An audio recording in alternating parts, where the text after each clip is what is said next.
जय हिंद दोस्तों, स्वागत है आपके अपने YouTube channel Ravi sir official 99 पर। आज हम जानेंगे खिलजी वंश के सबसे प्रतापी शासक अलाउद्दीन खिलजी के बारे में। यह वही खिलजी है जिसने अपने चाचा और जिसके जिसने अलाउद्दीन की सेवा की थी, यानी कि बचपन में जिसने देखभाल की थी, उसकी हत्या किया था। और परंतु इन सब के अलावा यह एक खिलजी वंश का सबसे प्रतापी शासक बना। तो जानने से पहले हमारे चैनल को सब्सक्राइब कर दीजिए, अपने दोस्तों के पास शेयर कीजिए। देखिए, खिलजी वंश जो था, खिलजी वंश की शुरुआत की थी जलालुद्दीन खिलजी ने, है ना। जलालुद्दीन खिलजी ने गुलाम वंश के अंतिम शासक को हराकर खिलजी वंश की यानी 1290 ईस्वी में खिलजी वंश की नींव रखी थी। देखिए, पढ़ने से पहले आप कलम कॉपी लेकर रखें ताकि सारी बातों को नोट्स करते जाएं, ताकि आपको तैयारी करने में, आगे आपको पढ़ने में, रिवीजन करने में आसानी होगा। तो देखिए, क्या क्या था। खिलजी वंश ने गुलाम वंश के अंतिम शासक को हराया था 1290 ईस्वी में, और 1290 ईस्वी में हराने के बाद इन्होंने खिलजी वंश की नींव डाली। लेकिन फिर क्या हुआ कि 12 अक्टूबर, है ना, 12 अक्टूबर 1296 ईस्वी को, 12 अक्टूबर 1296 ईस्वी को अलाउद्दीन दिल्ली का शासक बनता है। अब जब दिल्ली शासक बनता है तो उससे पहले क्या होता है, देखिए, अब कहीं कहीं इसमें कन्फ्यूजन है, कहीं 12 अक्टूबर देता है, कहीं 22 अक्टूबर देता है। तो इसमें कन्फ्यूजन वाली कोई बात नहीं है, डेट उतना ज़रूरी नहीं है। आपको ज़रूरी क्या है, 1296।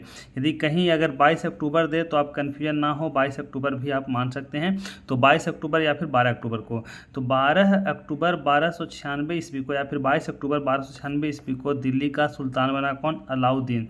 अलाउद्दीन सुल्तान बनता कैसे है, तो इन्होंने अपने चाचा, यानी कि अपने जो चाचा और जलालुद्दीन का यह भतीजा भी था और दामाद भी था, यानी कि जलालुद्दीन की बेटी से अलाउद्दीन की शादी हुई थी, और उसकी हत्या कर देता है। कहाँ करता है हत्या, तो इसकी हत्या वह करता है कड़ा मणिकपुर में। कड़ा मणिकपुर कहाँ है, प्रयाग में, है ना। कड़ा मणिकपुर कहाँ है, प्रयाग में है कड़ा मणिकपुर। और प्रयाग में ही कड़ा मणिकपुर में जलालुद्दीन खिलजी का हत्या करता है अलाउद्दीन। हत्या करने के बाद यह दिल्ली का शासक बनता है।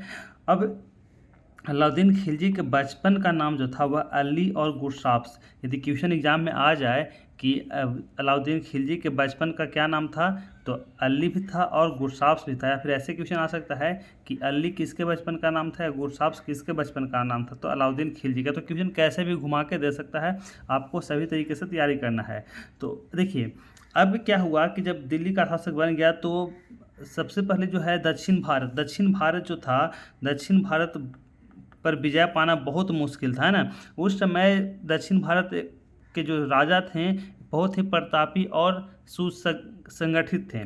तो इसलिए दक्षिण भारत में मलिक काफूर को भेजा था, किसने, अलाउद्दीन ने मलिक काफूर को भेजा दक्षिण भारत में कि आप जाइए और वहाँ पर आप जीत दर्ज कीजिए, मतलब कि वहाँ के राजाओं को हराइए।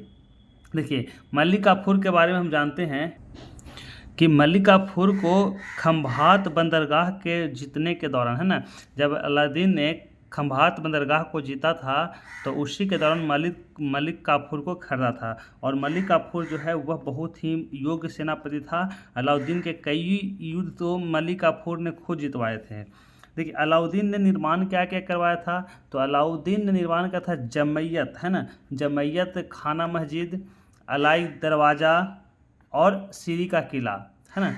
सीरी का किला, अलाई दरवाज़ा और जमैयत का मस्जिद, ये 3 चीज़ का निर्माण करवाया था अलाउद्दीन ने। तो इस तरह से यदि क्वेश्चन आ जाए कि अलाउद्दीन ने किस चीज़ का निर्माण कराया था, या फिर क्वेश्चन आ जाए कि जमैयत का मस्जिद किसने, जमैयत खाना का मस्जिद किसने निर्माण कराया था, या फिर अलाई दरवाज़ा किसने निर्माण कराया था, या फिर सीरी का किला बहुत बार एग्जाम में पूछ दिया है, और अलाई दरवाज़ा।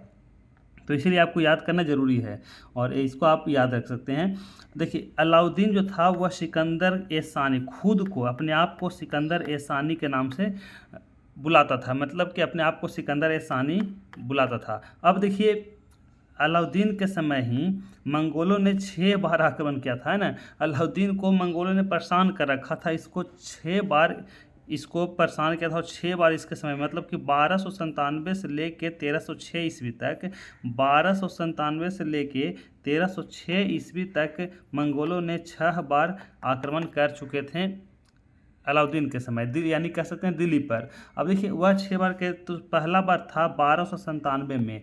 1297 में कादर खां ने, है ना, कादर खां के नेतृत्व में मंगोलों ने अलाउद्दीन पर आक्रमण किया। तो एग्जाम में पूछ देता है कि 1297 में अलाउद्दीन के साथ कौन सा युद्ध लड़ा था, या फिर किसने आक्रमण किया था, या फिर मंगोल का जो प्रथम आंदोलन था उसमें किसने उसका सेनापति कौन था। इस तरह से क्वेश्चन आता है। 1298 ईस्वी में 1298 ईस्वी में सल्दी, है ना, सल्दी के नेतृत्व में, यानी कि सल्दी के नेतृत्व में अलाउद्दीन के साथ लड़ा गया था युद्ध। दूसरा तीसरा में क्या था, तो तीसरा में था कुतलुग, है ना, कुतलुग ख्वाजा। 1299 ईस्वी में कुतलुग ख्वाजा के नेतृत्व में मंगोलों ने लड़ाई की थी।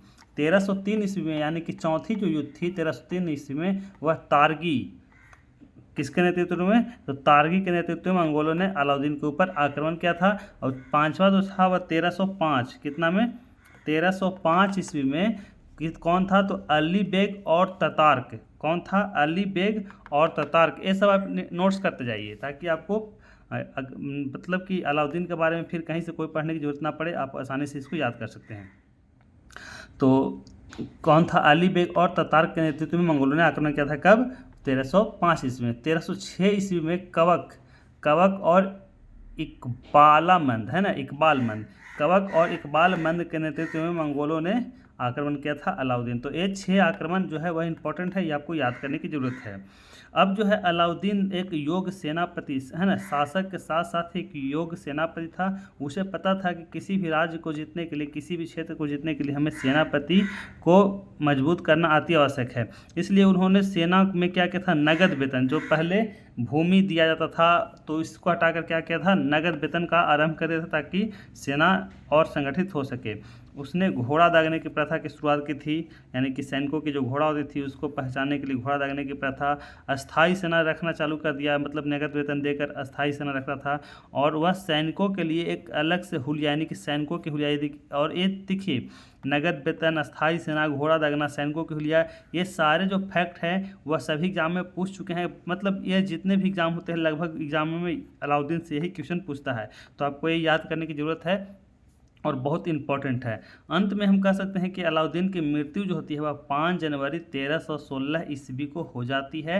और 5 जनवरी 1316 ईस्वी को अलाउद्दीन की मृत्यु के होते ही इसके बाद जो है खिलजी वंश का जो है संस्थापक जलालुद्दीन खिलजी जो थे, उसके साम्राज्य का शासक कौन बनता है, तो मलिक काफूर बनता है। और मलिक काफूर के बारे में तो आप जानते ही हैं, सॉरी मलिक काफूर नहीं, मालिक काफूर तो इसका सेनापति था ना। कौन था, मुबारक खिलजी। कौन था, मुबारक खिलजी शासक बनता है। अब मुबारक खिलजी के बारे में तो जानते ही हैं कि यह जो है स्त्रियों का कपड़ा पहनना, नग्न होकर राज दरबार में दौड़ना, ये सब इनका मतलब कि व्यवसाय समझिए, व्यवसाय ही था, क्योंकि ये डेली मतलब इनका काम ही था। तो इस तरह से अलाउद्दीन खिलजी से संबंधित जितने भी फैक्ट थे क्लियर हो गए। अब किसी भी एग्जाम में आप आसानी से जाकर क्लियर कर सकते हैं। आपको अलाउद्दीन खिलजी के बारे में कोई भी क्वेश्चन है तो आप कोई घबराना नहीं है और आप जाकर उसको सॉल्व कर सकते हैं। मिलते हैं अगले वीडियो में, तब तक के लिए जय हिंद।